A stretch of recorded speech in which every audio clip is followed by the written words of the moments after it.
The winter nights in Shadow Pine Forest always felt the same. Pine resin mixed with the sharp bite of frost, wood smoke curling from the cottage chimney, and the silence that came with being utterly alone. Eleanor Mitchell had grown used to it over her 3 years of exile, the way the cold seeped through the stone walls, the way solitude felt both like punishment and sanctuary. But tonight, the wind carried something different. A storm was coming. "Eleanor, you need more firewood." Her grandmother's voice echoed in her memory, practical even 2 years dead. She ignored it, hunching over her work table by candlelight. Her fingers moved with practiced precision, grinding wolfsbane root in the mortar. Mrs. Hadley's son needed a poultice by morning, and coin was coin, even from villagers who wouldn't meet in Omega's eyes. The pestle scraped rhythmically against stone. 3 hours of work remained before she could sleep. 3 hours, and then another day of this half-life she'd built for herself. No pack, no bond, no shame but her own. Outside, the blizzard began to howl. Eleanor's shoulders ached from the day's labor, gathering herbs in the frozen forest, treating old Thomas's infected leg wound, preparing medicines she'd sell for copper that barely covered her needs. Exhaustion pulled at her bones like a physical weight, but saying no to work wasn't an option, not when survival depended on every transaction, every reluctant knock on her door. "What else do I have?" she thought bitterly. The wind shrieked, and something heavy slammed against her door. Eleanor's hands stilled, the pestle suspended mid-grind. Then she heard it, a sound that didn't belong to the storm. Low, guttural, barely human. A groan of pure agony that made her wolf stir for the first time in months, whimpering in recognition of pain. Her heart hammered. Nothing should be out in this weather. Nothing could survive in this blizzard. She set down her tools with trembling hands and moved to the frost-covered window, peering into the white darkness beyond. At first, only snow. Then lightning cracked the sky, and in that brutal illumination, Eleanor saw him. A massive figure collapsed against her door, dark armor slick with ice, darker blood spreading beneath him like spilled ink on parchment. His breath came in ragged clouds, each one weaker than the last. "Bar the door," every instinct screamed. "This is how Omegas die." But her grandmother's voice was louder. "A healer who chooses who lives and who dies is no healer at all." Eleanor's hands moved to the bolt. The door flew inward the moment she lifted the latch. Wind and snow exploded into her sanctuary, and the man fell forward with the dead weight of the unconscious. She barely managed to step aside as he crashed onto her floor. Throwing her shoulder against the door, Eleanor forced it shut against the storm's fury, then turned to face what she'd just invited into her home. He was enormous. Even sprawled on her floor, she could see he stood well over 6 feet, broad-shouldered and built like the warriors from old pack legends. His armor was black leather and steel, expertly crafted, marked with— Eleanor's breath caught in her throat. The royal crest, pressed into the shoulder guard, half hidden by blood and ice. "No," she whispered. "Please, no." But she was already moving, dropping to her knees beside him. Her healer's training overrode panic. She needed to assess the damage, needed to see the wounds. Her fingers fumbled with the buckles of his armor, clumsy with cold and mounting dread. The chest plate came away, revealing a shirt soaked black with blood. Eleanor grabbed her sewing shears from the work table and began cutting the fabric away, the metallic scent of blood filling her small cottage. Claw marks. 4 deep furrows across his chest, ragged and vicious, the signature of a wolf attack. And lower, just above his hip, a blade wound with edges blackened by something that made her stomach turn. Poison. Wolfsbane mixed with silver from the acrid smell. This wasn't random. This was assassination. She pressed her hand against the worst of the bleeding, and her entire world ignited. The severed mate bond, dormant for 3 years, buried so deep she'd convinced herself it was dead, roared to life like wildfire through her veins. Pain, recognition, belonging. The sensation was so overwhelming Eleanor nearly collapsed. Her wolf, suppressed and silent for so long, surged to the surface with a howl that never left her throat. "No, it can't be." She forced herself to look at his face. Storm gray eyes, closed now in unconsciousness. Sharp jaw dark with days of stubble. Hair black as a raven's wing, matted with snow and blood. A face she'd seen in dreams and nightmares for 3 years. A face she'd tried desperately to forget. Julian Carson, Alpha King of the Northern Territories, the man who had rejected her. Eleanor's hands began shaking so violently she had to clench them into fists. 3 years. 3 years she'd spent in this cottage, hiding from the world, suppressing her wolf, trying to survive the humiliation of being declared unworthy in front of the entire pack. The way he'd looked at her with those ice-cold eyes during the rejection ceremony, his voice flat and final as he severed their bond. And now he was dying on her floor. "Let him die," something dark whispered inside her. "Let him bleed out. He showed you no mercy." But her grandmother's words echoed louder. "We are the ones who stand between the living and the dead. That is our burden. That is our gift." "Damn you," Eleanor whispered, to Julian, to her grandmother, to herself. She grabbed her medical supplies and began to work. The night stretched long and merciless as Eleanor fought to save the life of the man who had destroyed hers. She cleaned the claw wounds with hands that wouldn't stop trembling, stitching them with threads soaked in moonflower extract. She drew the poison from the blade wound using techniques her grandmother had taught her, techniques that required channeling her omega energy directly into his body. Every touch of skin against skin made the bond flare brighter, more insistent, a living thing demanding recognition. Every time his heartbeat steadied under her hands, something in her chest loosened and tightened simultaneously, relief and resentment warring for dominance.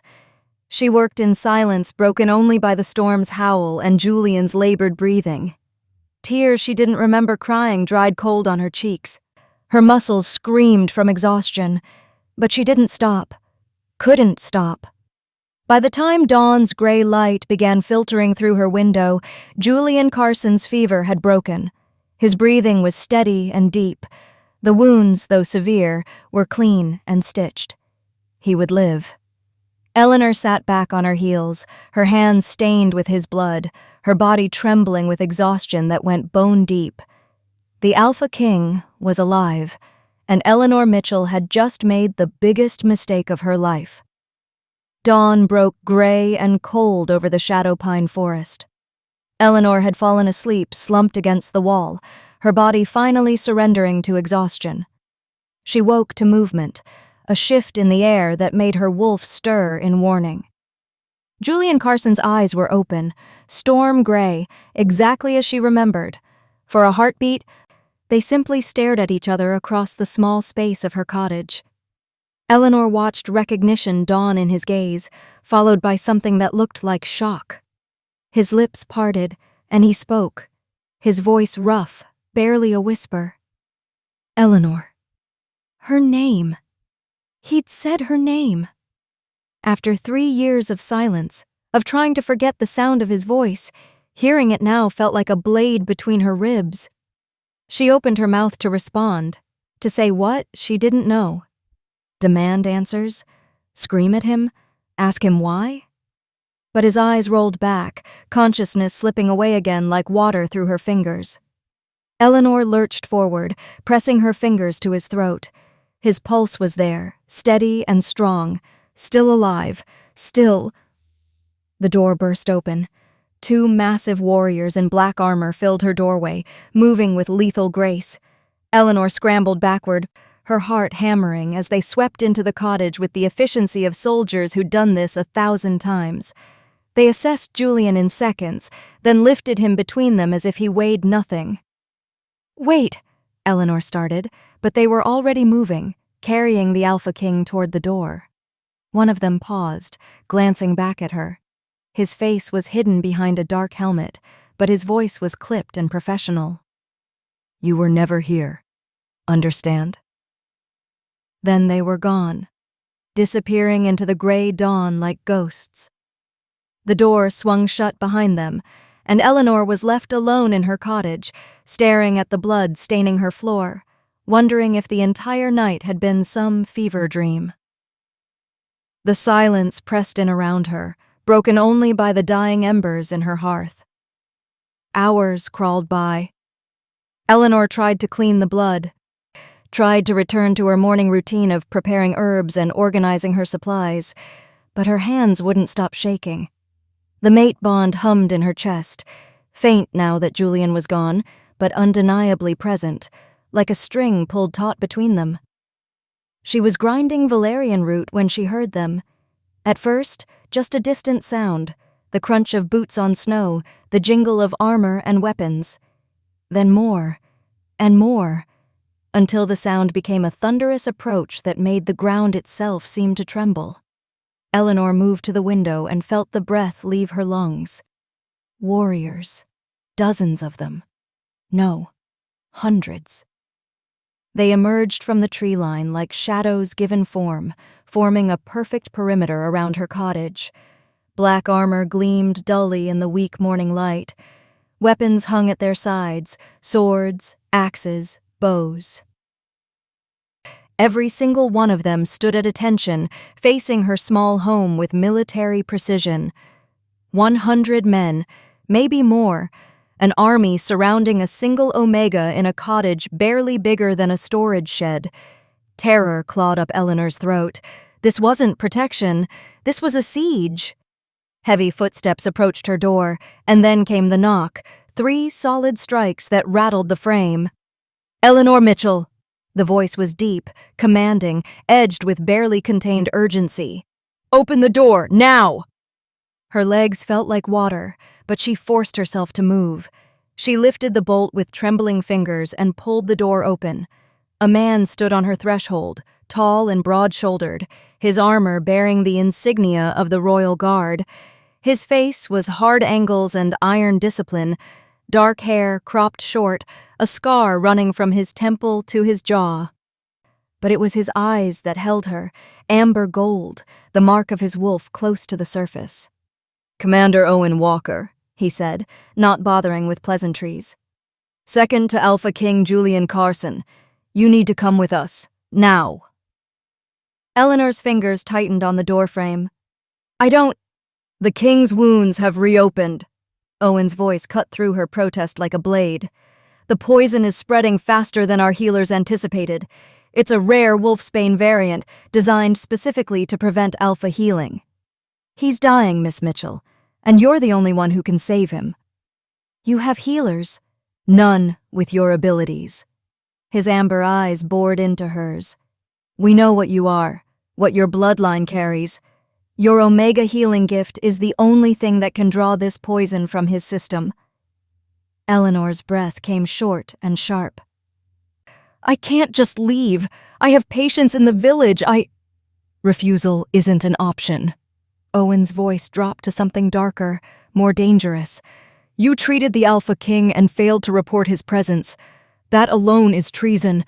You're coming with us, Miss Mitchell. The only question is whether you walk out of here willingly or in chains." The world tilted beneath her feet. Treason. They could execute her for treason, strip her of what little she had, throw her in a cell, or worse. And for what? For saving a man's life? But beneath the fear, something else stirred. The bond. That damned, persistent bond humming in her chest, pulling her toward where Julian was, wherever they'd taken him. Her wolf whined, anxious and restless. Eleanor lifted her chin, meeting Owen's hard gaze.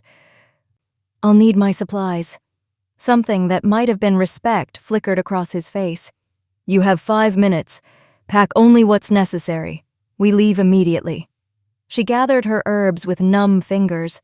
Wolfsbane antidote, moonflower extract, silver ash, everything she might need to treat poison this severe. Her hands moved on instinct while her mind raced, trying to process what was happening. How her quiet, careful life had shattered in a single night. Owen was waiting when she emerged, a small travel pack slung over her shoulder. He gestured sharply, and 2 guards moved to flank her, not touching but close enough that escape was impossible. The journey through the forest felt endless. Eleanor walked in the center of a moving formation, warriors surrounding her on all sides. The snow had stopped, but the cold bit through her cloak with vicious teeth. No one spoke. The only sounds were boots crunching through snow and the occasional call of a winter bird. Eleanor's mind churned with a toxic mixture of dread and anger. Dread at being forced back into Julian's world, into the politics and dangers she'd fled 3 years ago. Anger at him for showing up at her door, for not having the decency to die elsewhere, for making her care whether he lived or not. And beneath it all, that confusing pull, the bond singing in her veins, growing stronger with every step that brought her closer to Iron Peak Citadel. Her wolf pressed against the barriers she'd built, demanding to be heard, demanding to go to their mate. He's not our mate, Eleanor thought viciously. He rejected us. He destroyed us. But her wolf didn't care about past wounds. Wolves only understood the present, the primal connection that still existed despite everything. Through the trees ahead, Eleanor caught her first glimpse of Iron Peak Citadel, a massive fortress of dark stone carved into the mountainside, its towers reaching toward the gray sky like accusing fingers. Her prison. Or her salvation. She wasn't sure which terrified her more. The gates of Iron Peak Citadel loomed before Eleanor like the jaws of some ancient beast. Massive iron and oak, reinforced with silver runes that glowed faintly in the gray afternoon light. They swung open at Commander Owen's approach, groaning on hinges that had seen centuries of war. Eleanor stepped through, and the weight of the place settled over her like a physical thing. The courtyard was chaos barely contained. Warriors rushed past in formation, their armor clanking in unison. Messengers darted between buildings, carrying scrolls sealed with wax. Advisors in fine robes clustered in tight groups, their voices low and urgent. The air itself felt electric with tension, like the moment before lightning strikes. This wasn't just a fortress. This was a war camp. Owen's hand closed around her elbow, not rough, but firm enough to keep her moving. "This way." They crossed the courtyard and entered the citadel proper. The halls were carved from the mountain itself, dark stone polished smooth by centuries of use. Torches burned in iron sconces, casting dancing shadows on walls decorated with tapestries depicting wolf hunts and ancient battles. Guards stood at every intersection, their eyes tracking Eleanor's passage with predatory intensity. She felt exposed, vulnerable. Every warrior they passed could smell what she was. Omega. And not just any Omega. One without a pack, without protection. Prey. Owen seemed to sense her discomfort. His grip on her elbow tightened fractionally. "Stay close." They climbed a spiraling staircase that seemed to go on forever, then emerged into a corridor that was quieter, more heavily guarded. The royal wing. 6 warriors stood outside ornate double doors, their posture rigid with alertness. They stepped aside at Owen's nod, pulling the doors open. The scent hit Eleanor first. Sickness. Infection. The sour, sweet smell of fever and something darker underneath, poison working its way through flesh and blood. Julian's chambers were vast, dominated by a 4-poster bed carved from dark wood. And there, barely visible beneath thick furs, lay the Alpha King. Eleanor's breath caught. He looked worse, so much worse than he had in her cottage. His skin had taken on a grayish pallor, sheened with sweat despite the cold. Dark veins spread from the wound at his side like cracks in porcelain, the silver poisoning visible beneath his skin. His breathing was shallow and labored, each breath a visible struggle. "How long has he been like this?" Eleanor heard herself ask, her healer's instincts overriding everything else. "The infection set in an hour after we brought him back," Owen said grimly. "It's spreading faster than anything we've seen. Our healers have tried everything." Eleanor moved to the bedside, her hands already reaching for Julian's wrist to check his pulse. Weak, thready. The mate bond flared at the contact, and she gritted her teeth against the sensation. "I need boiling water, clean linens, and my supplies," she said, her voice clipped and professional. "Now." Owen barked orders, and servants materialized from the shadows, scrambling to obey. Eleanor began her examination, cutting away the bandages their healers had applied. The wound was worse than she'd feared. The edges had turned black, and the poisoned flesh was spreading. She could see the silver working through his bloodstream, dark lines branching out from the injury like a tree's roots. This wasn't just wolfsbane. This was a cocktail designed specifically to kill an alpha, to shut down their enhanced healing, to turn their own strength against them. Whoever had done this knew exactly what they were doing. Eleanor was drawing poison from the wound with practiced precision when Julian's eyes snapped open. Storm gray locked onto her face, and for a heartbeat, everything else ceased to exist. The room, the guards, Owen, all of it fell away. There was only Julian, only those eyes that had haunted her dreams, only the devastating recognition in his gaze. "Eleanor." His voice was rough, barely above a whisper. "What are you doing here?" Her hands stilled on his skin.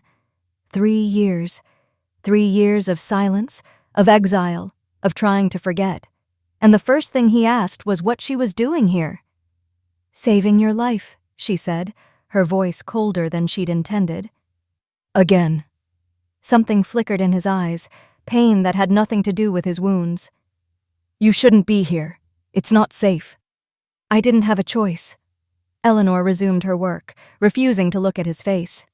"Your commander made that abundantly clear." "Owen." Julian's gaze shifted to where his second stood near the door, and his voice carried a note of command despite his weakness. "I told you to leave her alone." "You were dying, sire." Owen's tone was unapologetic. "Still are, in fact, so perhaps you should let the lady work." Julian's jaw tightened, but he said nothing. His eyes returned to Eleanor, tracking her every movement as she cleaned the wound and prepared a fresh poultice. The silence stretched between them, heavy with everything unsaid. "This poison," Eleanor said finally, keeping her voice clinical, detached. "It's designed to kill alphas specifically. Wolfsbane mixed with silver and something else I can't quite identify. Whoever did this knew exactly what they were doing." "The Blood Moon clan." Owen stepped forward, his expression grim. "We have confirmation now. They've been planning this for months." The attack in the forest wasn't random. It was a coordinated assassination attempt. Eleanor's hands paused. "The Blood Moon clan? They haven't been active in decades." "They're active now." Owen's amber eyes were hard. "And they have spies within the Citadel. The moment you arrived, the moment you were identified as the King's healer, you became a target." Cold dread settled in Eleanor's stomach. "What are you saying?" "I'm saying you can't leave," Owen said bluntly. "Not until this is over. You're under protection now, constant guard, for your safety." "Protection?" Eleanor's laugh was bitter. "That's a kind word for imprisonment." "It's reality," Julian rasped from the bed. His eyes met hers, and there was something in them, regret maybe or resignation. "I'm sorry, Eleanor. I never meant for you to be dragged into this." "Yet here I am." Eleanor applied the poultice with perhaps more force than necessary, and Julian hissed in pain. She didn't apologize. "Seems to be a pattern with you, Your Majesty, destroying my life and then apologizing for it after." His expression shuddered, going cold and formal. "Then let me be clear. I require your services as a healer, nothing more. Once I'm recovered, you'll be compensated and released. Until then, you'll remain here, under guard, and you'll do your job."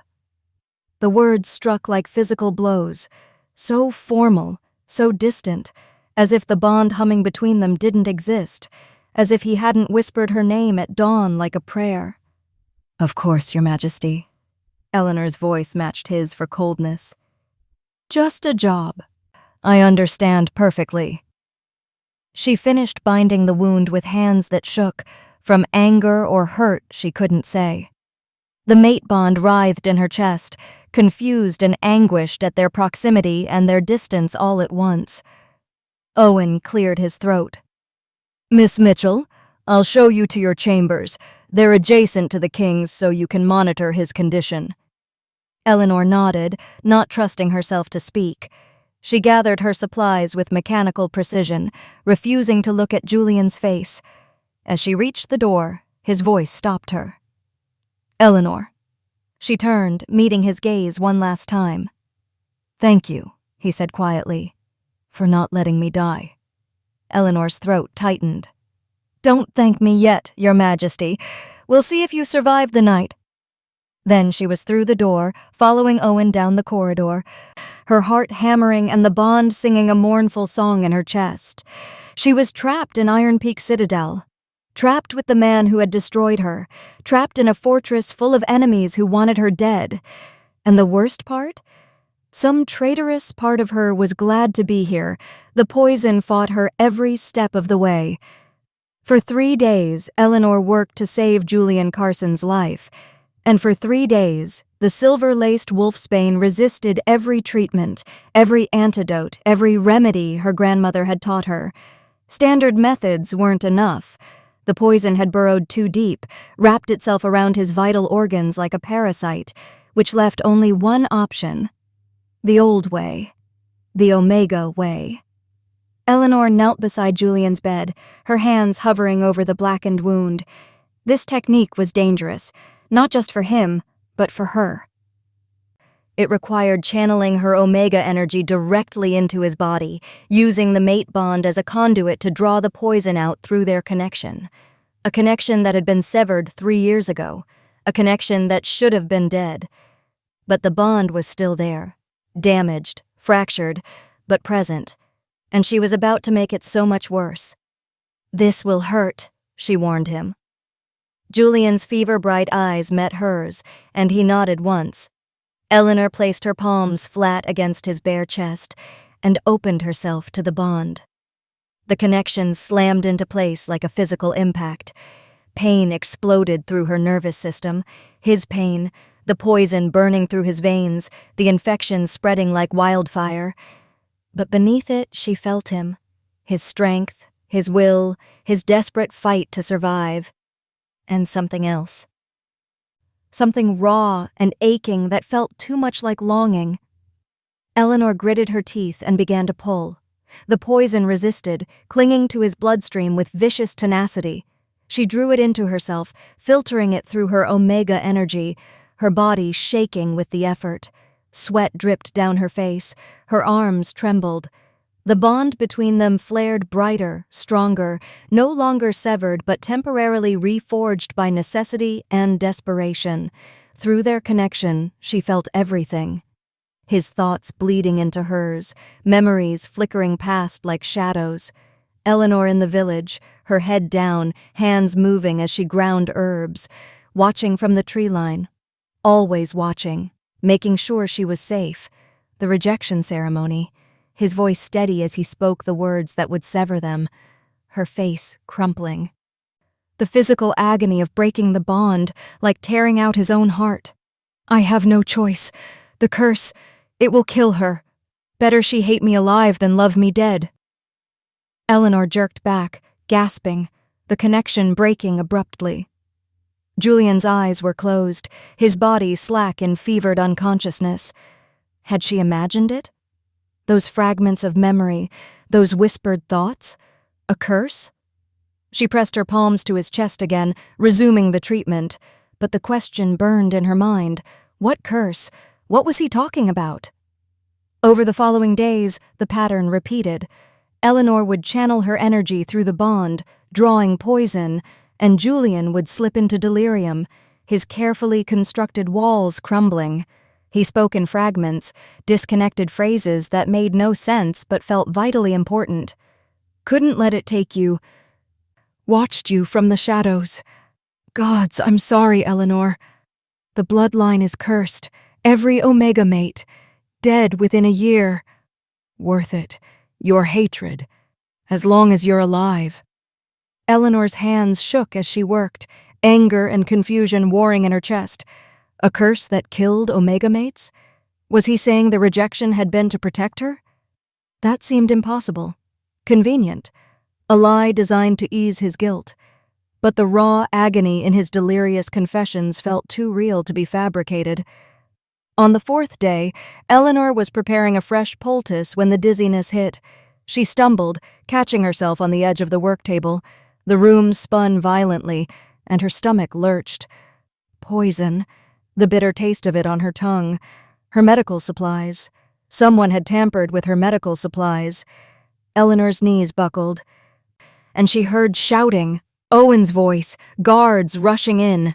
Strong arms caught her before she hit the floor, and through blurred vision, she saw Julian, awake, on his feet despite his wounds, his face a mask of fury so absolute it would have terrified her if she'd had the capacity for fear. Find them. His voice was barely human, more growl than words. Find whoever did this, and bring them to me alive. Eleanor drifted in and out of consciousness. When she finally woke, it was to find herself in a different chamber, larger, more luxurious. Julian's chambers, his bed, and surrounding the room, 6 of his elite guard, armed and alert. Owen stood by the window, his expression grim. A blood moon spy. He'd infiltrated the servant staff weeks ago, confessed everything before. He paused. Before the king dealt with him. Eleanor didn't ask what that meant. She could guess. Your Majesty insisted you be moved here, Owen continued. Under constant guard. He's assigned his most trusted warriors to your protection. Where is he? Eleanor's voice came out hoarse. Refusing to rest despite the fact that he collapsed an hour after he carried you here. Owen's tone carried equal parts exasperation and grudging respect. You nearly died, Miss Mitchell. And the king? I've never seen him like that. The rage. He shook his head. Possessive doesn't begin to cover it. Later, when the guards had retreated to positions outside the door, Julian entered. He moved stiffly, his wounds clearly still healing, but his eyes burned with an intensity that made Eleanor's breath catch. You're awake. No thanks to Blood Moon spies. Eleanor pushed herself upright, wincing. I need answers, Julian. No more half-truths, no more silence. What curse? What were you talking about? His expression shuddered immediately. You were delirious. You don't know what you heard. I wasn't the delirious one. Eleanor's voice rose. You've been speaking in your fever dreams. About a curse, about protecting me, about watching me from the shadows for 3 years. I deserve the truth. You deserve to live. Julian's voice was flat, final. That's all that matters. That's not your decision to make. Eleanor was on her feet now, anger overriding pain. You don't get to destroy my life to save it, and then refuse to explain why. Some things are better left broken, Eleanor. He turned toward the door. Get some rest. You need to regain your strength. Don't you dare walk away from me. Eleanor's voice cracked. Don't you dare make me feel this, make me question everything, and then hide behind cryptic statements and cold dismissals. Julian paused, his hand on the doorframe. For a moment she thought he might turn back, might finally give her the answers she needed. Instead, he spoke without looking at her. I'm protecting you. I've always been protecting you, even when it meant becoming the villain in your story. Then he was gone, the door closing behind him with quiet finality. Eleanor sank back onto the bed, her hands fisted in the silk sheets, torn between fury and something dangerously close to hope. He was hiding something he believed justified the rejection, justified 3 years of her exile and pain. And she was going to find out what it was, even if she had to tear down every wall he'd built to do it. The intelligence came at dawn, delivered by a scout who'd ridden through the night. The Blood Moon clan would attack at the full moon, 3 days hence, when Julian's alpha strength would be at its lowest ebb from the lingering poison. Eleanor watched from the doorway as Julian's war council argued in his chambers. Advisors and commanders crowded around the tactical maps, their voices rising in heated debate. "You're not strong enough," Owen said bluntly. "The poison may be gone, but you're still recovering. We should evacuate to the northern stronghold, regroup." "And show weakness to every rival clan watching?" Julian's voice was steel. "The moment I run, the northern territories fracture. Every pack with ambitions will see their opportunity." "Better fractured territories than a dead king," an older commander growled. "I don't run."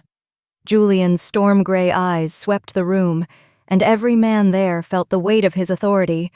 "We hold Iron Peak. We end the Blood Moon threat here, tonight." The council dispersed with reluctant obedience, leaving Eleanor alone with Julian and Owen. The tension in the room was suffocating. "You're being stubborn," Eleanor heard herself say. Both men turned to look at her. "They're right. You're not strong enough to lead a battle." Something dangerous flashed in Julian's eyes. "Perhaps, but I'm the only thing standing between my people and chaos. Sometimes that has to be enough." Hours before moonrise, Owen found Eleanor in her chambers, watching the sun sink toward the horizon through the narrow window. "There's a carriage waiting," he said without preamble. "Safe passage back to your cottage. Guards to escort you. You can leave now, before the fighting starts." Eleanor's hands tightened on the windowsill. This was her chance. Her escape from this fortress, from Julian, from the bond that tormented her. She could return to her quiet, safe life. Alone, hidden, protected from the pain of wanting something she could never have. The old Eleanor, the one who'd spent 3 years running, wanted desperately to take that offer. But she wasn't that Eleanor anymore. "No," she said quietly.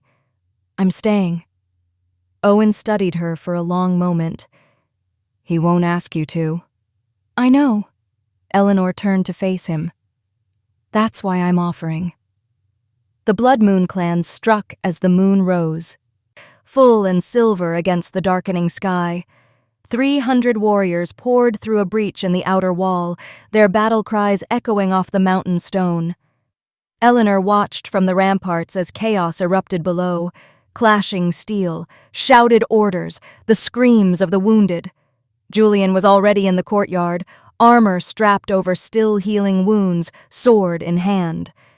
Even from this distance, Eleanor could see the strain in his movements, the way he favored his left side.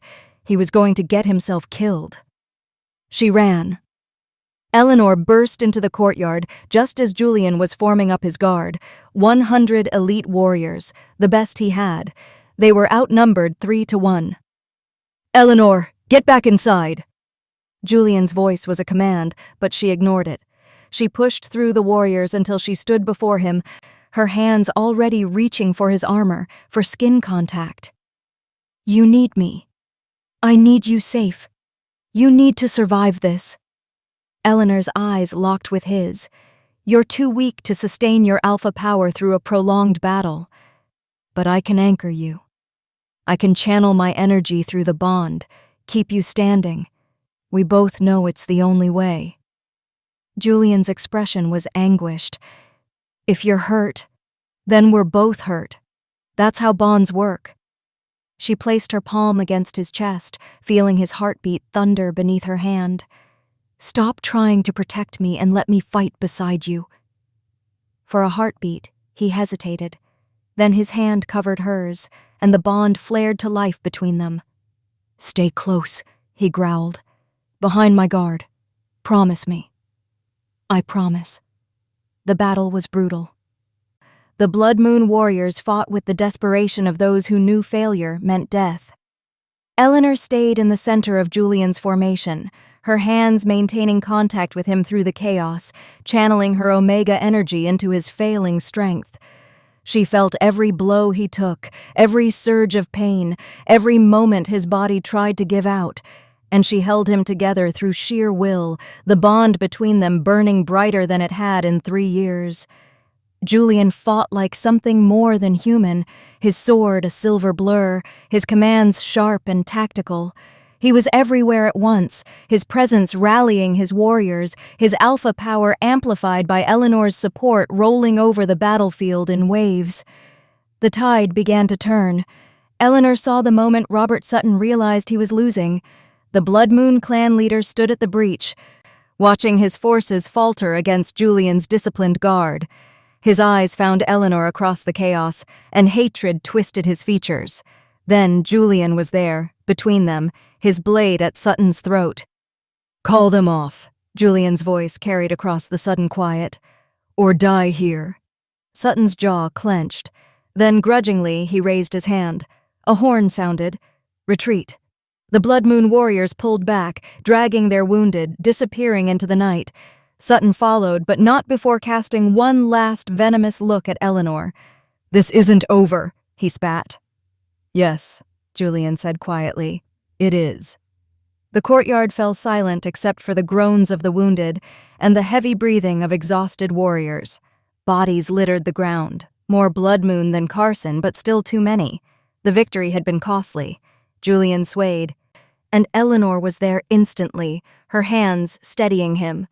The bond between them was raw and open, every emotion bleeding through. Relief, exhaustion, something deeper that neither of them had words for. "You kept your promise," Julian said, his voice hoarse. "You stayed. I told you I would." His hand came up to cup her face, and Eleanor leaned into the touch without thinking. They stood there in the blood-soaked courtyard, surrounded by warriors and death, and nothing else existed except this moment. "Eleanor," he whispered. She didn't let him finish. Eleanor rose on her toes and kissed him. The bond exploded. Every wall they'd built, every protection they'd erected, every attempt to keep the severed connection dead, all of it shattered in an instant. The mate bond roared back to life, more powerful than before, no longer broken, but rebuilt from shared pain and desperate partnership. Julian's arms wrapped around her, pulling her close despite his wounds, despite the audience, despite everything. The kiss deepened, desperate and claiming. 3 years of denial and longing poured into a single moment. When they finally broke apart, both breathing hard, Eleanor could feel the bond singing between them, complete, unbreakable, terrifyingly real. "We need to talk," Julian said, his forehead resting against hers. "Yes," Eleanor agreed. "We really do. But for now, in the aftermath of battle, alive and together, talking could wait." Eleanor woke to sunlight streaming through unfamiliar windows and the devastating realization of what she'd done. The bond hummed between them, alive, insistent, stronger than it had been in 3 years. But not complete. Not yet. They'd stopped just short of the final claiming, some fragment of restraint surviving even in the heat of their reunion. Julian was already awake, standing by the window, his back to her, still shirtless despite the cold, his bandaged wounds visible in the morning light. He hadn't moved when she stirred, but she knew he felt her wake through their reconnected bond. "This was a mistake," Eleanor said, her voice sharper than she intended. "Yes." His agreement was immediate, and somehow that hurt more than an argument would have. She sat up, pulling the silk sheet around herself. "Then why did you let it happen?" "Because I'm weak." Julian turned to face her, and the raw honesty in his expression stole her breath. "Because I've spent 3 years trying to stay away from you, and the moment you were in my arms again, I couldn't remember why that mattered." "The curse," Eleanor said. "You were protecting me from a curse." His eyes widened fractionally. "You remember." "Fragments, from your fever dreams." Eleanor stood, wrapping the sheet more securely around herself. "I want the whole truth, Julian. No more half-confessions. No more cryptic warnings. If we're going to have this bond between us again, if I'm going to feel you in every heartbeat and thought, then I deserve to know what you've been hiding." For a long moment, Julian simply looked at her. Then he nodded once, sharp and decisive. Get dressed. There's something you need to see. The Citadel's vault was buried deep in the mountain, past layers of security and locked doors that opened only for the Alpha King's touch. The air grew colder as they descended, Owen following at a respectful distance behind them. Eleanor's breath misted in the dim light of torches that burned with an unnatural blue flame. Julian stopped before a massive iron door inscribed with runes that made Eleanor's wolf whimper in recognition of old magic. He pressed his palm flat against the metal, and something inside the lock clicked. The vault beyond was smaller than Eleanor expected. Shelves lined the walls, holding ancient scrolls and books bound in leather that looked older than the citadel itself. But Julian led her past all of it to a glass case at the room's center. Inside lay a single sheet of parchment, the ink faded but still legible. Eleanor leaned closer, reading the elegant script, and felt ice settle in her stomach. "A blood curse," she whispered. "Placed on my family 2 generations ago." Julian's voice was flat, emotionless, the tone of someone reciting a death sentence. "My great-grandfather killed a witch's daughter during a territorial dispute. The witch was powerful, ancient, and she cursed his bloodline in her dying breath." Eleanor read the words again, horror growing with each line. "Any Alpha King of the Carson line who completes a mate bond with an Omega will cause their mate's death within 1 year." "My grandfather completed his bond." Julian's jaw tightened. "His mate, Lydia, died 10 months later, hemorrhaged during childbirth. My father survived, but she didn't. My father swore he wouldn't make the same mistake, but he met his mate and couldn't resist. She lasted 11 months before a fever took her. The healer said it came from nowhere, moved too fast to treat." "Your mother," Eleanor breathed. "I was 6. Julian's hand pressed against the glass case. "Old enough to remember her. Old enough to watch her waste away while my father destroyed himself with guilt. He died the following winter. Couldn't live with what the bond had cost her." Eleanor's throat tightened. "So, when you met me, I knew immediately." Julian finally turned to face her. "The moment I saw you in the village market, the bond snapped into place. Perfect, inevitable, and absolutely forbidden." "The rejection ceremony," Eleanor said slowly, pieces falling into place. "You did it to protect me." "I had 2 choices." Julian's voice was raw now, the emotion he'd been suppressing bleeding through. "I could complete the bond and doom you to death within a year, or I could sever it publicly, brutally, completely. Make sure the break was so thorough you'd never want me again, never try to rebuild what I'd destroyed. So you chose to break me instead of kill me. I chose to let you hate me." His storm-gray eyes met hers. "A broken heart can heal, Eleanor. Death is permanent. I've watched you from the shadows for 3 years, making sure you were safe, that you had enough to survive, that no one bothered you in your exile. I've been protecting you the only way I could." Eleanor's hands were shaking. 3 years. 3 years of believing she wasn't enough, believing the rejection was her failure, her inadequacy, and all of it had been a lie designed to save her life. "You should have told me," she said, her voice breaking. "So you could argue? Insist on staying?" Julian shook his head. "I know you, Eleanor. You would have fought me. Would have insisted we find a way to break the curse together. And I couldn't risk it. Couldn't risk losing you the way my father lost my mother." "You lost me anyway." Eleanor's anger was returning, burning away the shock. "You just did it while I was still breathing." "At least you're breathing." His voice carried the weight of 3 years of grief. "That's all that matters." "That's not your decision to make!" Eleanor was shouting now, the words echoing off the vault's stone walls. "You don't get to sacrifice my happiness to ease your guilt. You don't get to decide that existing without you is better than living with you, curse or no curse." "What would you have me do?" Julian's composure finally cracked. "Complete the bond? Watch you die in 11 months? Spend the rest of my life knowing I killed my mate? I would have you give me a choice. Eleanor's eyes burned with unshed tears. I would have you trust me enough to decide my own fate. Silence fell between them, broken only by their ragged breathing. The bond thrummed with their warring emotions: anger, grief, longing, fear. Finally, Julian spoke, his voice barely above a whisper. Then choose, Eleanor. Here. Now. I'm giving you the choice I should have given you 3 years ago. He stepped back, putting distance between them, his hands dropping to his sides. You can leave. I'll have Owen escort you back to your cottage. I'll ensure you have enough coin to live comfortably, that no one bothers you. The bond will fade eventually without completion. You'll be free of me, and you'll be safe. Eleanor's breath caught. Or you can stay. Julian's eyes held hers. We can search for a way to break this curse together. Research the old magic, consult every witch and healer in the territories. But Eleanor, I need you to understand, there's no guarantee. We may never find a solution.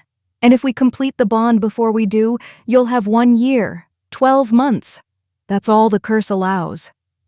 1 year with you, Eleanor said slowly, or a lifetime alone. 1 year with the very real possibility of death, Julian corrected, or a lifetime of safety. Eleanor looked at him, this alpha king who'd destroyed her to save her, who'd spent 3 years watching from the shadows, who'd chosen her hatred over her death. The mate bond sang between them, desperate and hopeful and terrified all at once. I need time, she said finally, to think, to process all of this. Julian nodded, and Eleanor saw the resignation in his eyes. He thought he knew what she'd choose, thought she'd pick safety over the risk of loving him. He didn't know her at all. Take all the time you need, he said quietly. Whatever you decide, I'll honor it. The journey back to her cottage was silent, except for the crunch of hooves on snow and the jingle of armor. Owen had insisted on escorting her personally, along with 4 guards who maintained a respectful distance. Eleanor sat in the carriage, watching the winter forest pass by, and felt the bond stretch between her and Julian like a string pulled taut. Every mile increased the ache.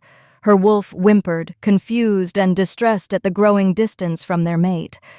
Eleanor pressed a fist against her sternum, trying to ease the physical pain of separation.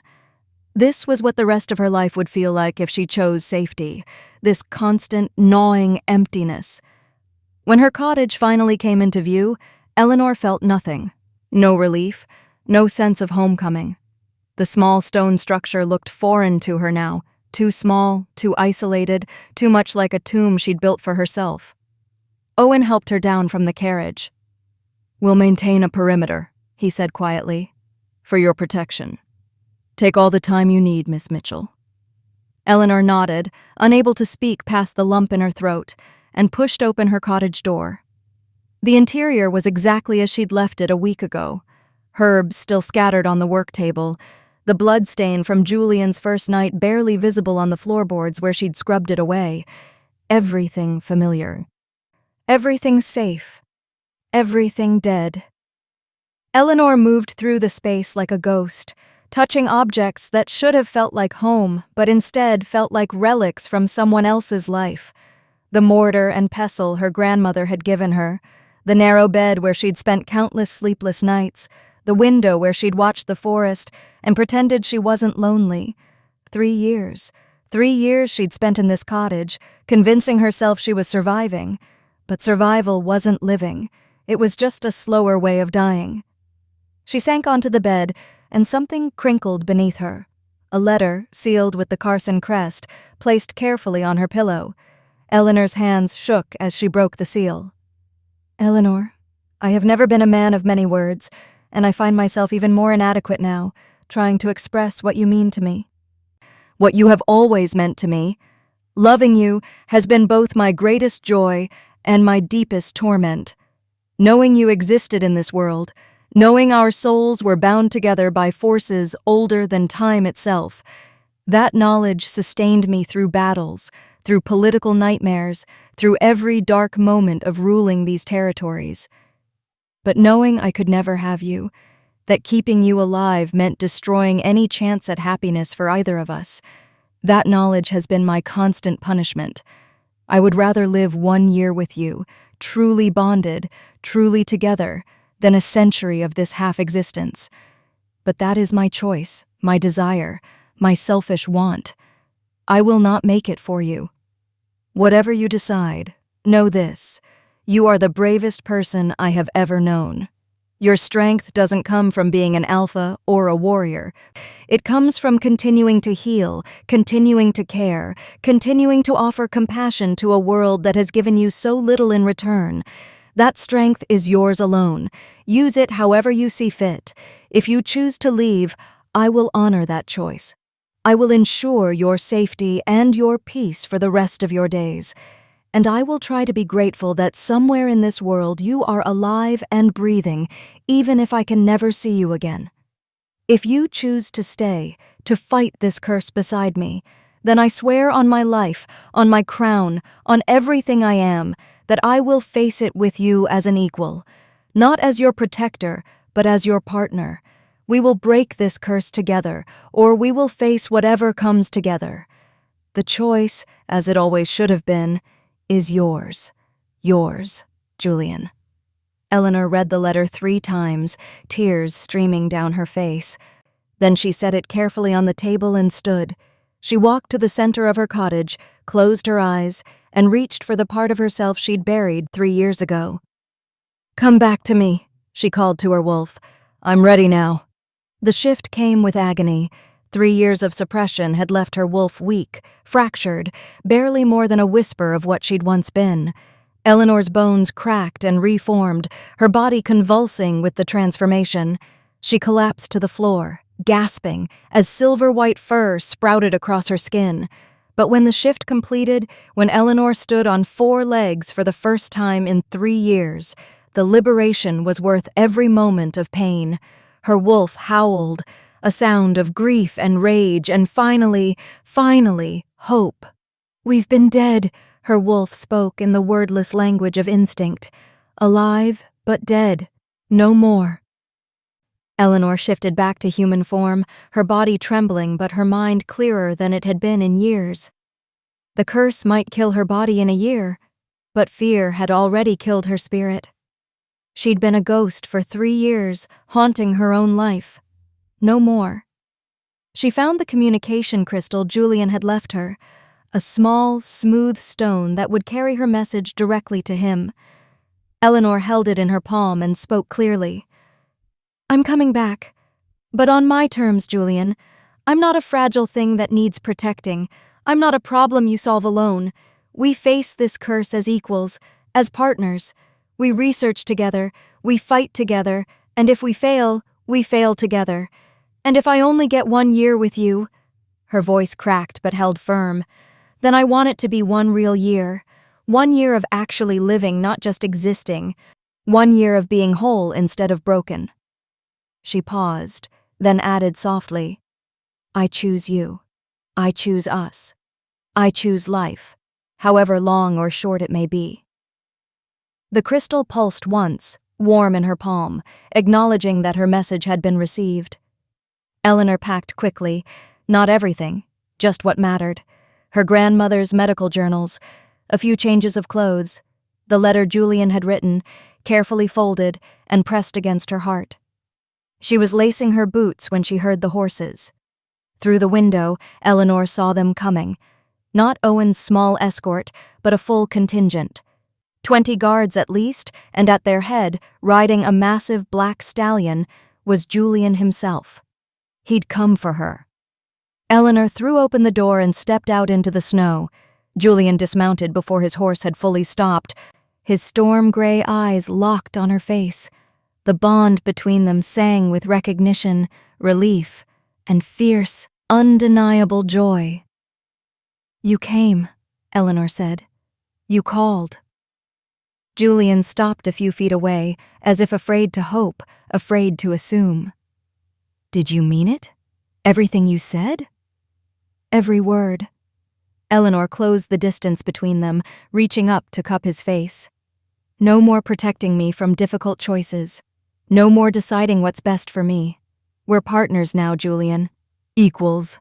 Or this doesn't work. Equals, he agreed, his voice rough. Partners. His hands came up to cover hers. I don't know if we can break this curse, Eleanor. I don't know if we'll find an answer in time. Then we make the most of whatever time we have. Eleanor smiled through her tears. 1 year or 50, I'd rather spend it alive with you than dead without you. Julian pulled her into his arms, and Eleanor felt the bond complete itself, not through physical claiming, not yet, but through choice, through partnership, through two broken people deciding that being whole together was worth any risk. Let's go home, she whispered against his chest. Home, Julian repeated, and the word sounded like a prayer. They rode back to Iron Peak Citadel together, Eleanor seated before Julian on his stallion, his arms secure around her. The bond sang between them, no longer severed, no longer broken, but rebuilt into something stronger than it had been before. Behind them, her cottage grew smaller in the distance. That tomb she'd built, that prison of safety. Ahead, the citadel rose against the winter sky, dangerous, uncertain, full of enemies and curses and impossible odds. And for the first time in 3 years, Eleanor felt truly, vibrantly, dangerously alive. Their story wasn't ending. It was finally beginning. Thank you so much for watching till the end. If you enjoyed this story, don't forget to like the video, subscribe to the channel, and turn on the notification bell so you never miss our next upload.